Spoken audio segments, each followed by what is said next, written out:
ভোলায় যৌথ বাহিনীর অভিযানে আগ্নেয়াস্ত্র ও দেশীয় অস্ত্রসহ 2 ডাকাত আটক হয়েছে।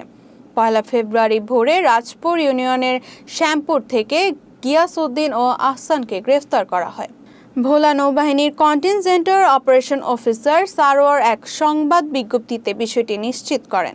র্যাব ও নৌবাহিনীর যৌথ অভিযানে তাদের কাছ থেকে একটি দেশীয় পিস্তল, 2 রাউন্ড গুলি, একটি পাইপ গান, চাপাতি, ছুরি, 5টি মোবাইল, একটি ল্যাপটপ ও সিসিটিভি সরঞ্জাম উদ্ধার করা হয়। পরে আটককৃতদের ভোলা সদর মডেল থানার হস্তান্তর করা হয়।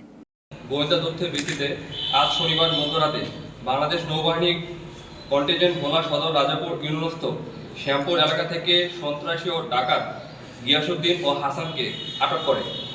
এ সময় একটি দেশীয় পিস্তল, 2 রাউন্ড কার্তুজ, একটি পাইপ গান, একটি চাপাতি ও একটি ছুরি, 5টি মোবাইল, একটি ল্যাপটপ ও সিসিটিভি সরঞ্জামাদি আটক করা হয়।